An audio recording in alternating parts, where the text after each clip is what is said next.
juga gitu. Ngatur kelas, terus nilai jelek. Seperti misalnya nilai matematikanya kan sering turun gitu. Habis itu kalau lagi berantem suka jadi stres lama-lama.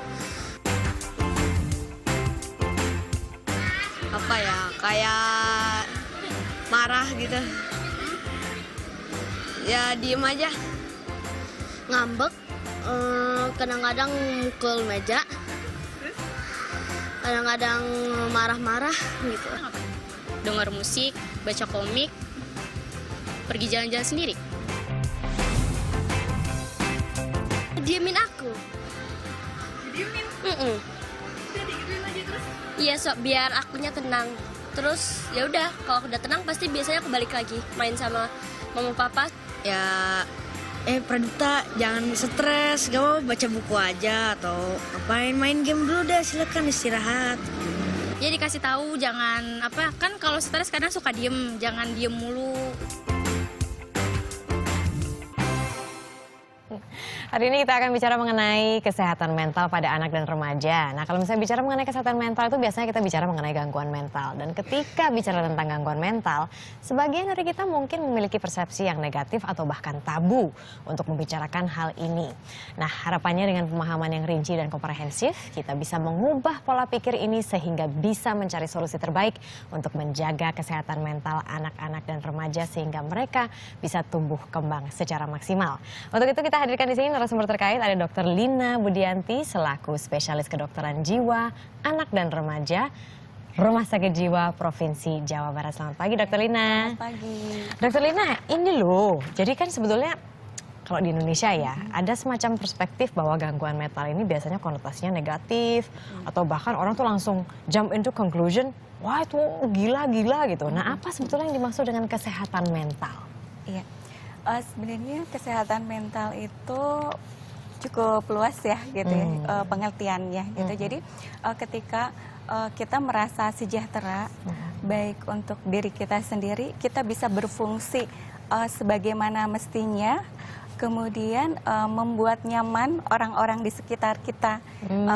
Itu salah beberapa kriteria orang dengan yang mempunyai mental yang sehat seperti itu. Oke. Nah, kalau misalnya kita lihat, ini saya dapatkan data-datanya memang data-data Amerika Serikat. Kalau di Amerika Serikat itu mereka punya data bahwa sekitar 20% anak-anak di sana itu mengalami gangguan mental. Nah, kalau di Indonesia datanya seperti apa? Iya, memang kalau di Indonesia kita belum mempunyai data yang sebaik di luar sana ya. Tapi biasanya kita skupnya biasanya lebih kecil. Kita lihat di pelayanan kesehatan seperti di klinik atau di rumah sakit. Karena untuk survei kesehatan rumah tangga gitu, yang ada itu untuk 2013 15 tahun ke atas gitu untuk gangguan mental dan emosi adanya datanya 15 tahun ke atas gitu. Sementara untuk yang lebih kecil kita belum punya data yang betul-betul menyeluruh gitu. Kalau Jadi 15 tahun ke atas tuh berapa persen kira-kira? Iya, untuk data yang sekarang sekitar ini lebih rendah dibandingkan yang survei yang 2007 ya. Yang untuk 2013 ini sekitar 67% gitu. 67%. Iya, untuk gangguan mental emosional ya. Bukan yang gangguan jiwa berat yang itu. Nah, ini kalau misalnya bicara mengenai gangguan mental atau gangguan jiwa itu yang dialami oleh anak-anak dan remaja. Jenis-jenisnya apa saja, dari yang ringan, middle, hingga berat? Baik, untuk gangguan mental atau gangguan jiwa pada anak ini sangat beragam, seperti juga halnya gangguan fisik ya. Gangguan jiwa juga ada yang ringan, ada yang sedang, ada yang berat. Nah, hal itu bisa juga mengenai bahkan dari sejak kecil, sejak bayi gitu bisa kita lihat. Oh ya? Iya, jadi kita ada namanya gangguan neurodevelopmental ya, yang terdiri dari disabilitas intelektual, kemudian mungkin gangguan autistik juga termasuk di sana, ada hiperaktif dan sebagainya. Kemudian ada juga kita bilangnya gangguan eliminasi gitu. Gangguan eliminasi itu seperti enuresis. Enuresis itu ngompol gitu ya. Ngompol tapi sudah harusnya pada usia anak tersebut harusnya dia sudah bisa nggak ngompol, tapi ini kok terus berlanjut gitu. Ada seperti itu. Ada kemudian gangguan lain, gangguan makan misalnya. Kita ada namanya pika. Pika itu pika. Jadi mungkin beberapa kasus juga sempat tersebar luas. Jadi anak mungkin makan yang bukan makanan, yang tidak biasa, misalnya apa batu atau misalnya kayak obat nyamuk dan sebagainya. Iya. Kemudian pada anak yang lebih besar, biasanya pada remaja kan, di mana dia sudah mulai peduli dengan penampilan. Biasanya ada ejekan dari teman, misalnya dibilang gendut apa aja, bisa jadi anoreksia atau misalnya bulimia gitu ya. Kemudian ada juga gangguan untuk emosi gitu ya, seperti mungkin ada stimulus atau ada gangguan yang sebetulnya sedikit, tapi reaksi yang dia berikan luar biasa, misalnya sampai merusak, sampai mungkin beresiko mencederai diri atau orang lain, bisa seperti itu. Atau gangguan cemas, seperti juga pada orang dewasa ya, anak juga bisa cemas. Biasanya nih pada anak-anak yang sudah sekolah misalnya, anak-anak ini mungkin ada suatu peristiwa kehidupan tertentu ya yang membuat dia menjadi cemas gitu. Yang paling sering adalah gangguan ini. Jadi dia nggak mau. Jadi kalau sekolah itu asalnya dia udah bisa sekolah sendiri, tapi suatu ketika dia jadi tiba-tiba kalau sekolah harus tungguin mamanya gitu, nggak mau lagi sendiri gitu. Bahkan mamanya harus ada di sampingnya. Nah seperti itu kan mengganggu juga ya. Betul. Atau mungkin sering sakit gitu ya. Kalau setiap mau masuk sekolah banyak deh keluhannya, sakit kepala lah, sakit perut gitu. Itu juga. Itu sakitnya emang nggak tahu sakit beneran atau sakit karena dia nggak mau. Betul. Gitu. Biasanya kita sih kalau begitu konfirmasi dulu ke dokter anak gitu ya. Kita pastikan dulu bahwa fisiknya baik-baik saja. Baru kita nanti gali. Biasanya ada latar belakang cemasnya. Kemudian gangguan perilaku lain seperti misalnya dia menentang gitu, menentang pada figur-figur otoritas seperti guru atau orang tua. Jadi pokoknya apapun yang dikatakan selalu ditentang gitu. Nah itu kalau sudah mengganggu fungsi, mengganggu relasi itu termasuk gangguan ya. Kemudian berarti yang ketika kita menemukan gangguan-gangguan seperti itu, penanganannya seperti apa? Kadang-kadang orang tua itu kan bingung gitu, dibiarin aja gitu akhirnya.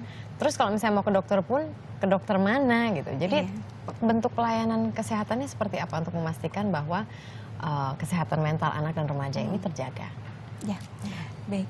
Jadi untuk menentukan bahwa kapan anak ini perlu penanganan medis seperti itu ya, biasanya kita lihat sih fungsinya dulu. Fungsinya anak kan fungsi utamanya dia belajar, belajar dalam arti yang luas ya, belajar. Kemudian bagaimana sih relasi sosialnya? Nah, kalau fungsi-fungsi itu sudah terganggu, sebaiknya itu dikonsultasikan supaya kita mencari bisa mengetahui ini latar belakangnya. Apa sih kenapa anak itu berperilaku seperti itu gitu. Kemudian juga kalau udah ada distress, jadi tekanan baik pada untuk individunya itu sendiri atau untuk lingkungan sekitar. Misalnya pada anak-anak yang sudah sekolah gitu ya, seringkali keluhan datang dari misalnya dari gurunya, dari temennya, bahwa anak ini mungkin mengganggu anak lain yang belajar, dia kok jalan-jalan atau isengnya luar biasa gitu. Biasanya kalau sudah ada tanda-tanda seperti itu, sebaiknya sih dikonsultasikan ke ahlinya dalam hal ini. Mungkin bisa ke rumah sakit yang punya layanan kesehatan jiwa, karena di sana bisa ada berbagai pendekatan, ada berbagai profesi juga gitu di sana yang mungkin bisa nanti menilai sebetulnya apa sih yang terjadi atau yang dialami oleh anak tersebut. Kalau misalnya tahapan di Rumah Sakit Jiwa Provinsi Jawa Barat seperti apa tahapan pelayanan medisnya? Baik. Kalau di Rumah Sakit Jiwa Provinsi Jawa Barat, sebenarnya kita punya klinik khusus untuk melayani kesehatan jiwa anak dan remaja.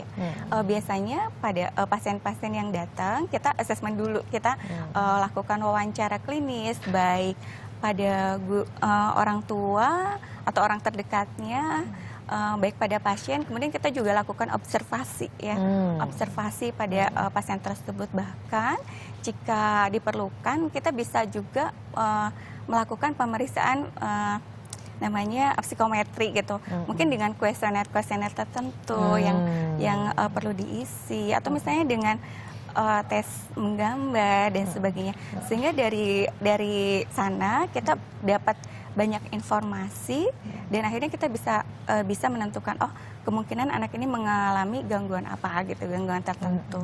Nah, ketika kita sudah mengetahui gangguan apa, maka terapinya pun nanti akan disesuaikan, baik secara biologisnya atau psikologisnya maupun kalau perlu sosialnya, lingkungannya kita intervensi juga. Itu biasanya durasinya dari awal pertama kali periksa sampai akhirnya mentalnya bisa sehat kembali itu butuh waktu berapa lama, dokter? Iya, kalau untuk berapa lamanya itu tergantung gangguannya ya.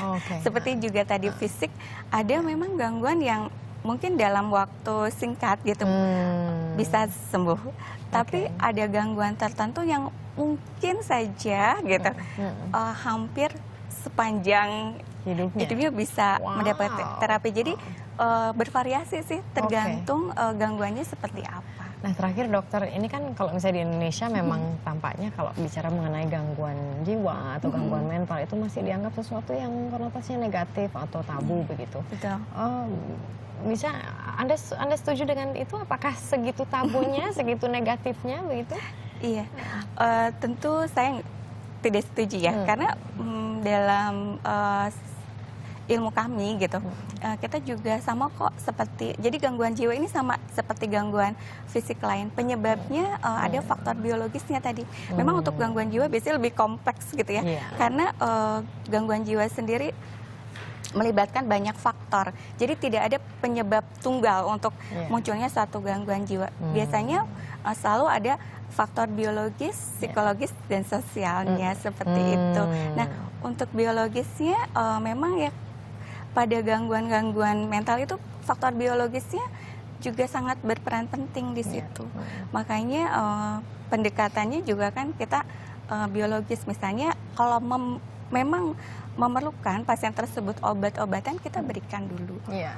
Karena dalam gangguan jiwa ada faktor biologis, itu bisa berupa gangguan seperti kita bilangnya neurotransmitter gitu kan, zat-zat kimia di otak yang karena kita kan untuk mempunyai perasaan, merasakan sesuatu, berperilaku itu kan diatur oleh otak ya. Otak bisa berfungsi kalau si zat-zat kimia itu yang menggerakkannya tuh fungsinya bagus.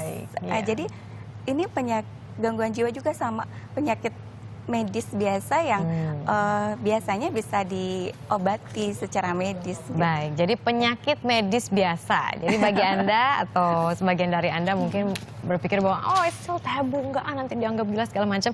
Perspektif itu sebetulnya sudah tidak berlaku lagi seperti penjelasan dari Dr. Lina. Bahkan kalau misalnya informasi tambahan saja, Kate Middleton, istri dari Pangeran William ini baru-baru ini anaknya Prince George itu menjalani terapi mental untuk menjaga kesehatannya. Jadi itu merupakan bukan suatu hal yang tabu, suatu hal yang biasa. Terima kasih banyak Dr. Lina atas informasinya. Terima kasih. Dan berikut